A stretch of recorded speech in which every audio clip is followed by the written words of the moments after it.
On Saturday, November 12th, Herman Cain, Republican from Godfather's Pizza, explained how he was called by God to run for president. "I prayed and prayed and prayed," he told the flock. "I'm a man of faith. I had to do a lot of praying for this one, more praying than I'd ever done before in my life. And when I finally realized that it was God saying that this is what I needed to do, I was like Moses. 'You've got the wrong man, Lord. Are you sure?'" Despite the skepticism of many, God confirmed Cain's story on Tuesday, November 15th. Boy, did he ever pray and pray. I didn't know who he was, though. The name was familiar, Cain, but I dealt with that long ago. At one point, I thought of telling him to run just to shut him up and let me get back to things that are actually important, far more than some wealthy egomaniac trying to land a job on Fox News. But I let it slide, figuring he'd get back to selling pizza, but still he kept praying. I thought, come on, guy, get a life. Don't rely on me to do everything for you. If you want to jack up your lecture fees, you don't need my permission.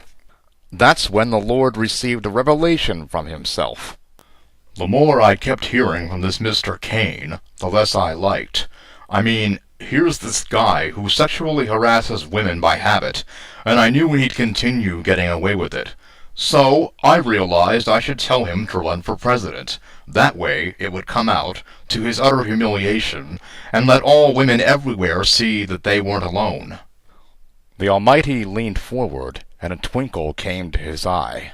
What I did next was so clever.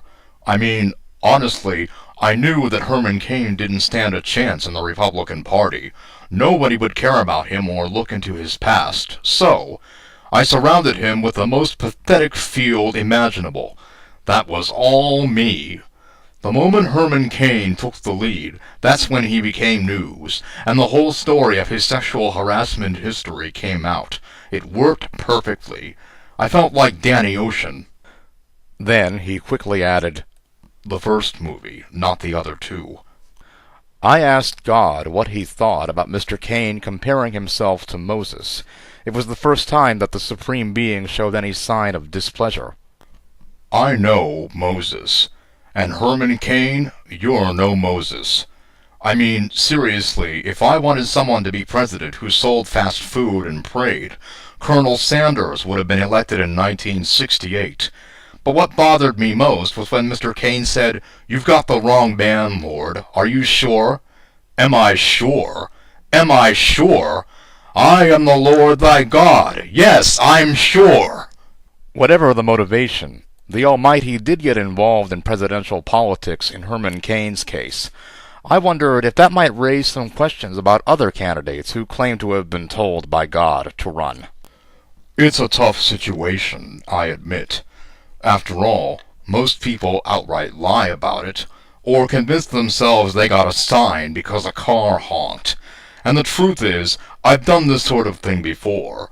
I did give a calling to Michele Bachmann, like she said, but it was for a similar reason as Herman Cain. She was so irresponsible in her crazy statements, I thought that if I put her on a national stage, it would discredit her as an empty demagogue. It seemed to work, eh? So you told Rick Perry to run for president too, like he claimed, I asked, but just to show the governor up? Oh no, I had nothing to do with that. Rick Perry never concerned me.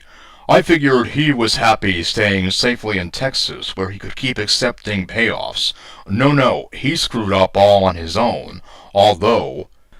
And the Lord winked at me. Since he used my name as a PR gimmick, I did give him that brain freeze on TV. That raised the interesting question about Sarah Palin, who, despite being the least qualified person to ever run for vice president in U.S. history, had claimed it was God's plan that she run for the office. And how did that work out for her? The joke is, it was my plan, just not the one she thought. I really do work in mysterious ways.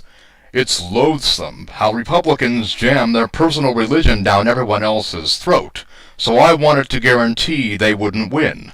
Nominating Miss Palin shut that door, didn't it? It's all part of a disturbing trend God said he's been witnessing. Time was, people insisted it was the devil who made them do something stupid. Now I get the blame. It's God's will, his plan. At least when they blamed Satan, everyone understood it was bad. When it's supposedly my doing, though, people think it's okay. It's not okay. And I don't tell anyone to run for public office. I have bigger things to do. When I want mankind to be shown holy spiritual guidance, do people honestly think I turn to politicians? That's why I created ministers and rabbis. In the end, that's what the heavenly deity has on his mind, and most wanted to get across. I'm really tired of Republicans thinking they're the party of God, and insisting that I'm endorsing them. Don't presume you know the Lord's ways. When something is my plan, you'll know. Trust me. I am absolutely, unequivocally not endorsing them. I am the Lord thy God, hallowed be my name, and I am not endorsing Herman Cain, Rick Perry, Michele Bachmann, Sarah Palin, or any of these Republican candidates for president. I'm for Barack Obama. His first name means blessing. You think that's an accident?